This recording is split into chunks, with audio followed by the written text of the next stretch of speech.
Olá, seja muito bem-vindo ao UDC Notícias Web. Você pode acompanhar essa edição através do QR Code que está no canto da tela pelo YouTube. Veja agora os destaques desta edição do dia 9 de março de 2023. Vereadores cobram estudos para a municipalização da BR-277 no período urbano de Foz. Prefeitura intensifica a fiscalização e vai multar donos de terrenos sujos. Engenheiros criam um aparelho que sincroniza semáforos em Foz do Iguaçu. O UDC Notícias Web está no ar.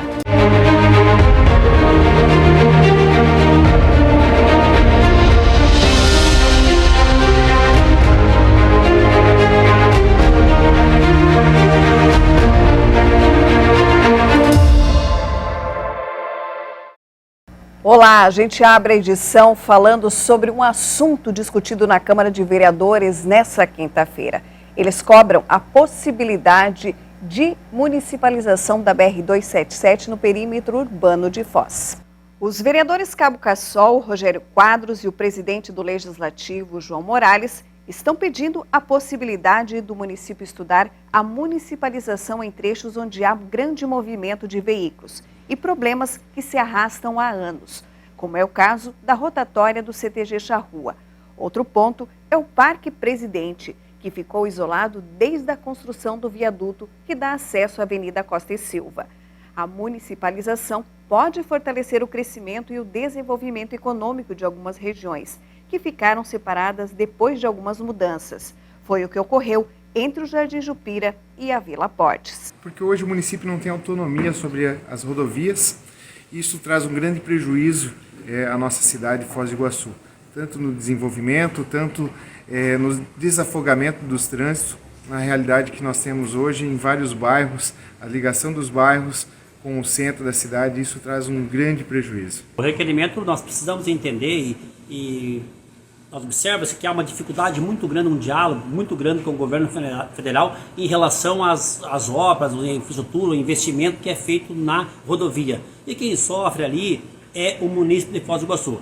Então nós queremos que o município sim tenha autonomia sobre essa faixa que hoje é de domínio federal, para que nós possamos fazer as adequações, podemos instalar semáforos, algo nesse sentido, e não dependa de tanta burocracia que vai para Brasília, e aí é uma eternidade para que você tenha assim uma solução e o problema. E a nossa cidade hoje está dividida, né? São do lado da BR e do outro lado da BR. Temos aí 2, 3 passagens no máximo e uma que não funciona. Isso aí não contribui em nada para a mobilidade urbana e para a qualidade de vida da nossa população e até para a economia do município. Então nós sabemos aí que esses projetos que são trazidos do governo federal, estadual, vêm de cima para baixo em Foz do Iguaçu, e às vezes nós temos muitos problemas de acesso dessas rodovias, né? Principalmente ali um dos exemplos é o Charrua, que trouxe um distanciamento entre a região ali da Vila A KLP, do IP, com o Parque Presidente. Então o nosso objetivo é levantar esse debate para nós termos mais autonomia, né? Para que o desenvolvimento do município possa crescer ainda mais. Mas para isso precisamos, né, de mobilidade e não distanciamento, como hoje está acontecendo no nosso município. E ainda falando sobre as cobranças do Legislativo, a vereadora protetora Carol De Donati cobra informações sobre o programa de castração em Foz do Iguaçu. O Poder Executivo Municipal lançou esse ano um edital para castração de cães e gatos. E eu estou fazendo esse requerimento a fim de saber como será feita a castração de cachorras acima de 15 quilos, pois elas precisam da anestesia inalatória, e também não diz nada com relação ao hemograma, que é um exame muito importante para fazer a castração desses animais. Como não consta nenhuma informação nesse edital, estou fazendo esse requerimento solicitando que o prefeito nos repasse essas informações. Vereador, é uma questão de saúde pública hoje a castração em Foz do Iguaçu? Exatamente. A castração é de suma importância para que a gente diminua essa superpopulação de animais hoje nas ruas do nosso município. Se você está se programando para fazer compras em Puerto Iguaçu, na Argentina, fique atento para os limites de velocidade. O Departamento de Trânsito do país vizinho instalou radares que começaram a funcionar hoje nas avenidas Vitória Aguirre, Três Fronteiras, Os Trabalhadores e Costaneira Eduardo Arrabal. As câmeras registraram as infrações e enviam a multa aos órgãos responsáveis pelo trânsito na cidade. Os limites de velocidade variam de 30 a 40 km por hora, dependendo da via. Todos estão devidamente sinalizados. Eventos regionais, nacionais e internacionais prometem movimentar Foz do Iguaçu no mês de março. A expectativa é manter os índices de movimento de hotéis, comércio e atrativos dos primeiros meses de 2023 aqui na Tríplice Fronteira.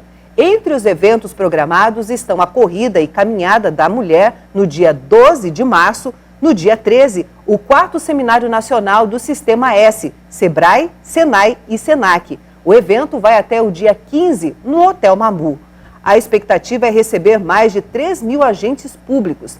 Também está na agenda de eventos o 3º Fórum Trinacional sobre Violências e Prevenção, nos dias 16 e 17 de março. 18 e 19, Congresso Brasileiro de Pregoeiros, com um público aproximado de 25.000 agentes públicos. E para fechar o mês, o Congresso Internacional de Reprodução Suína, que pretende reunir aqui na cidade especialistas para debater reprodução suína e manejo em outras partes do mundo. Veja depois do intervalo. Secretaria da Fazenda está fiscalizando donos de terrenos que não fazem a limpeza.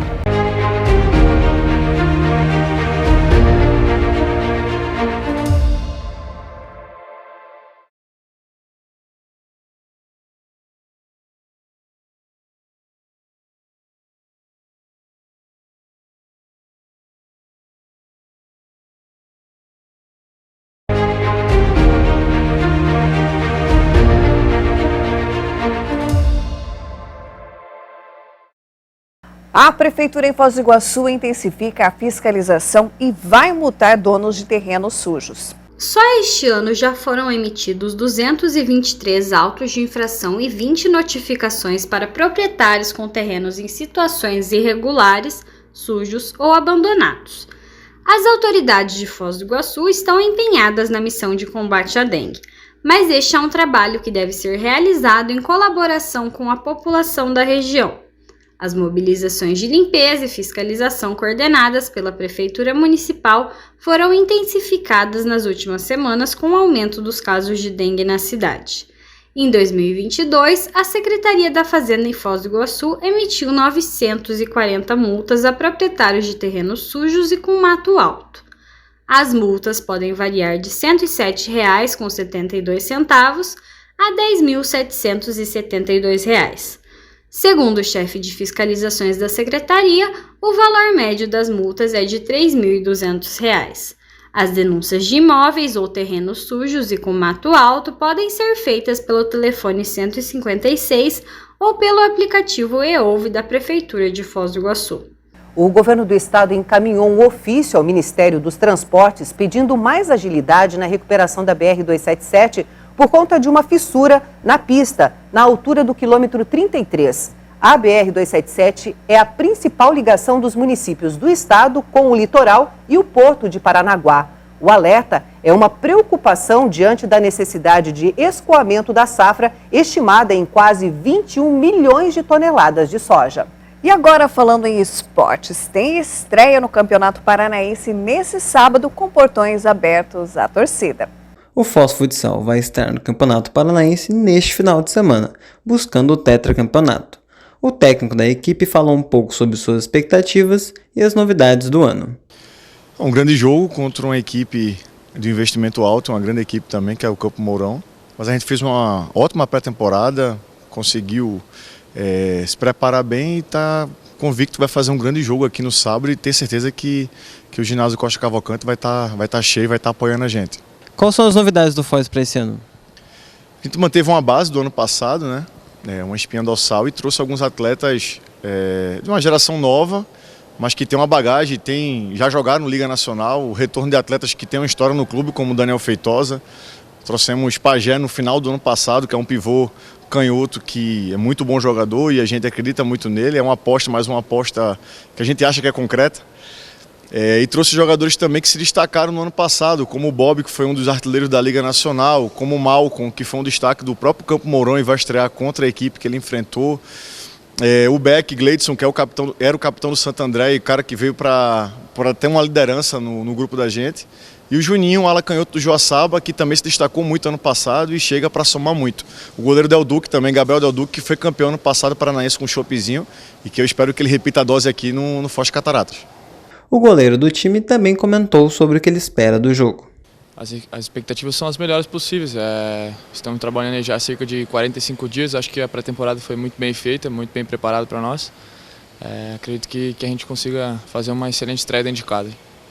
E o que tu acha da torcida poder entrar de graça no primeiro jogo? Como é que vai ser o apoio deles? Acho que é uma iniciativa muito legal da nossa diretoria aí, cara. A gente sabe que aqui em Foz a torcida é o nosso 6º jogador.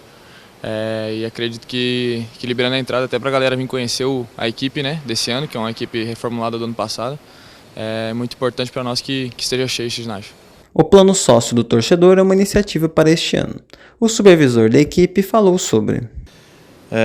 O plano sócio-torcedor esse ano, a gente tentou fazer um resgate do nosso torcedor, do nosso sócio-torcedor, né? No ano passado a gente fez um valor em que nós não tivemos uma adesão muito grande e nós sabemos que a nossa torcida é muito forte aqui em Foz do Iguaçu.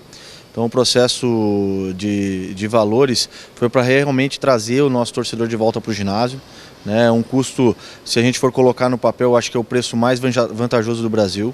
São 3 vezes R$ 59,90 no cartão, que dá R$ 177. Né? E tem o plano infantil também, que crianças até 12 anos pagam apenas R$ 59 numa vez no cartão, para ter adesão a todos os jogos em casa, né? Além de uma camiseta oficial do clube. Então é um plano sócio-torcedor muito vantajoso para todos os adeptos, né, do futsal aqui de Foz do Iguaçu.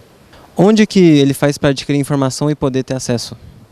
O sócio-torcedor está sendo divulgado nas nossas plataformas sociais, né, que é no caso do Instagram no momento e Facebook. E também no dia do jogo a gente vai ter um plantão de sócio-torcedor durante a partida aqui, as vendas. Então o torcedor que virá ao ginásio vai ter um pessoal vendendo sócio-torcedor aí e todas as informações serão repassadas no momento. Acredito que nós tenhamos todos os materiais já disponíveis, inclusive a carteirinha provisória e a camiseta definitiva do que vai ser no ano, né, que é a camiseta azul. Então o torcedor virá ao ginásio, adquirirá o sócio-torcedor e a gente poderá já fornecer todos os benefícios. E veja a seguir, engenheiros criam um aparelho para sincronizar os semáforos em Foz.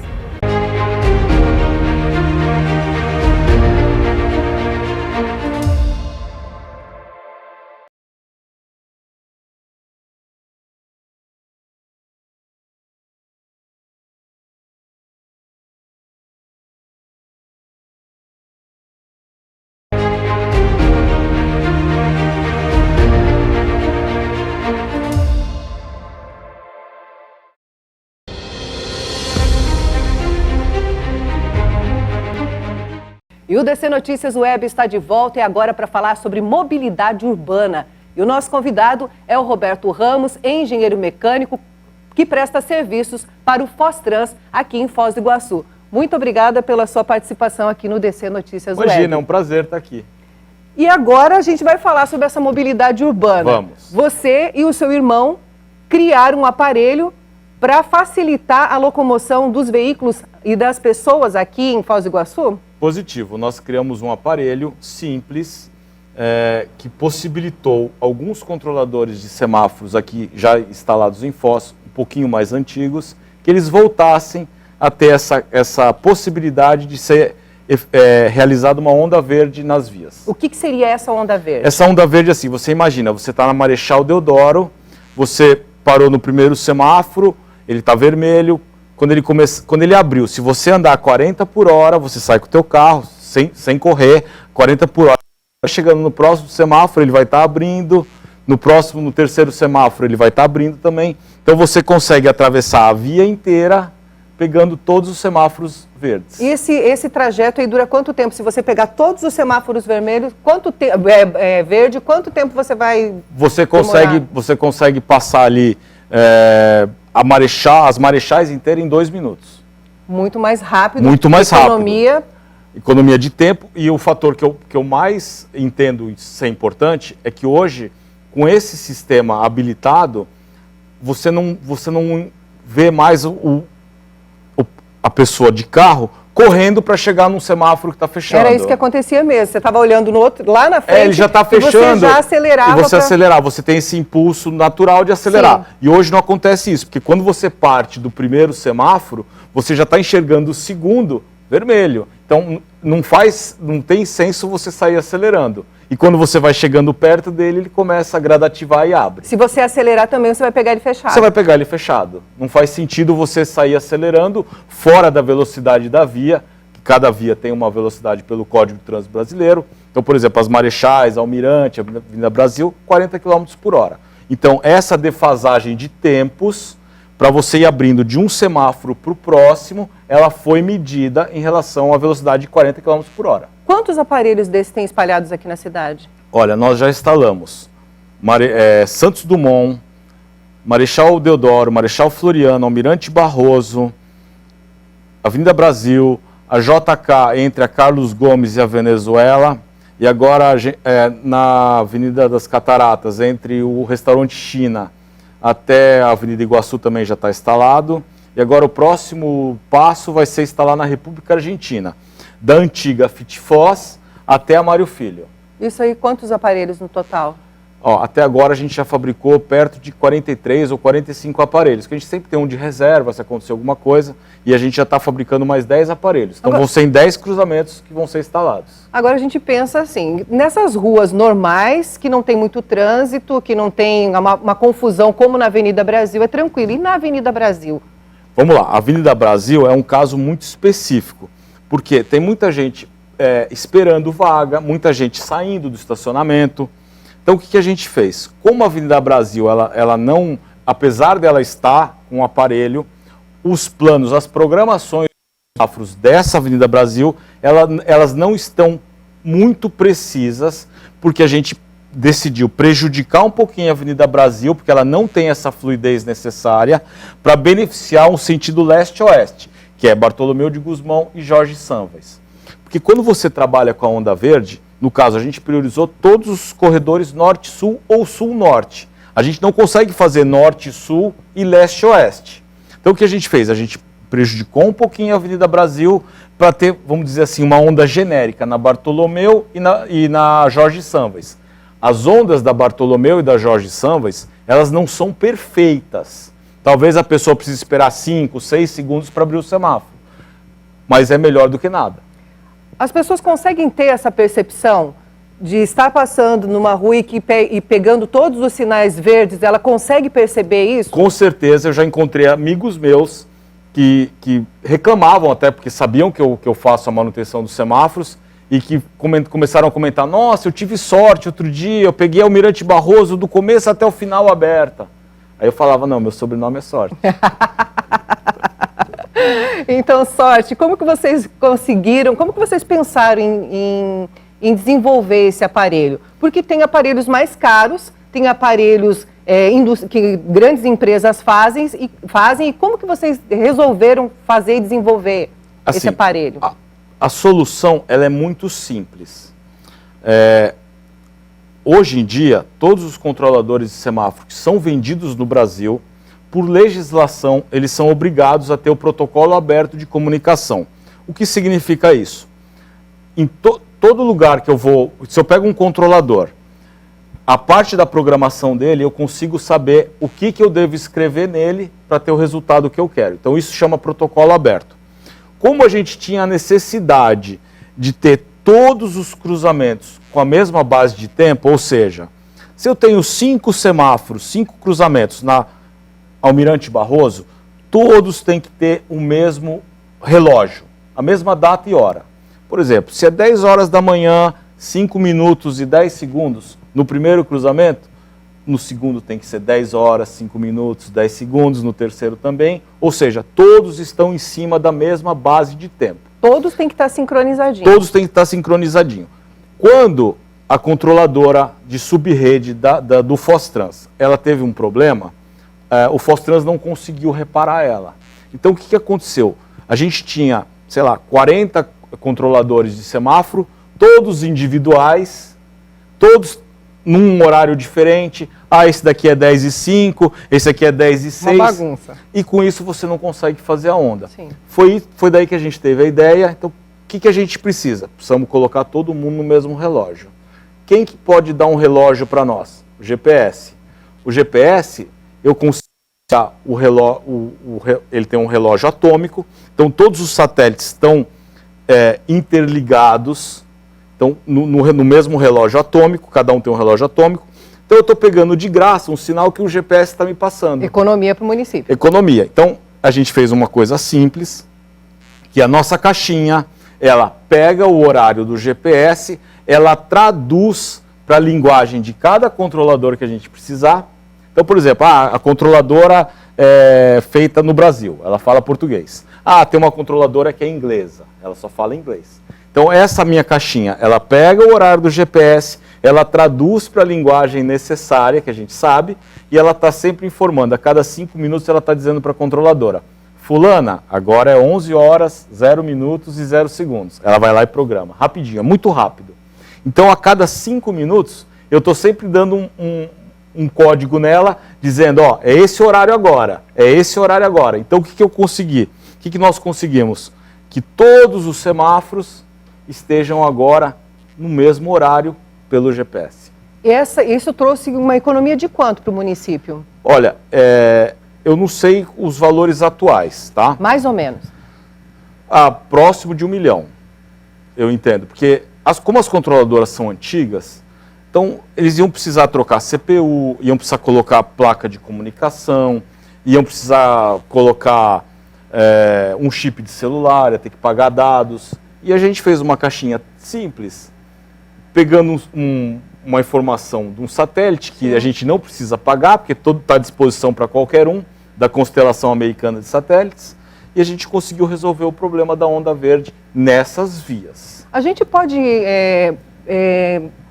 definir como uma solução inteligente, como tem ali na Vila A, como a Itaipu está implantando ali, ou não tem nada a ver?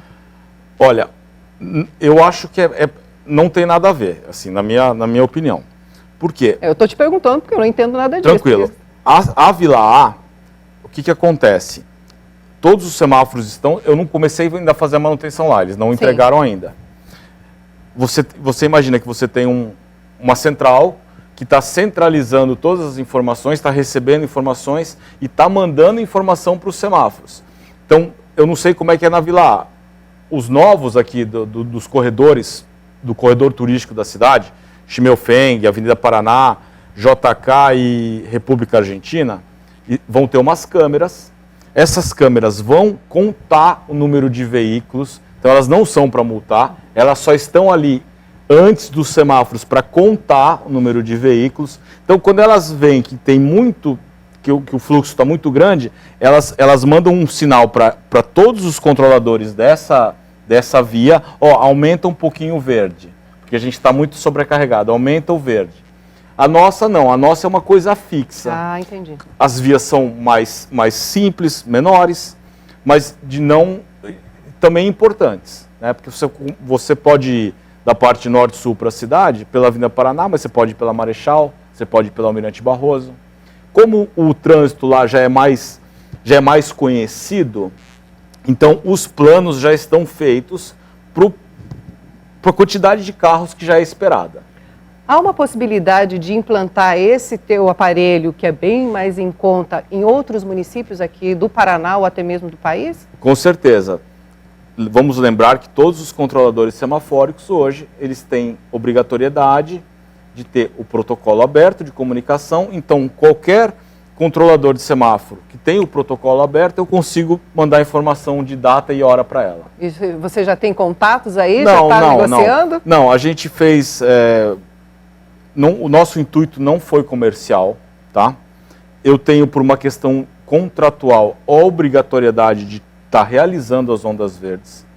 Apesar de desse problema dos controladores não estarem em rede, não estarem com o mesmo relógio, eu me senti assim, na obrigação de contribuir com a minha cidade, de tentar desenvolver uma tecnologia, uma coisa simples, para resolver o problema que tanto tempo tem na cidade. Que bom, parabéns pela iniciativa obrigado. de vocês, pelo evento e muito obrigado pela sua participação aqui no DC Notícias. Aqui, te conhecer. Prazer todo meu.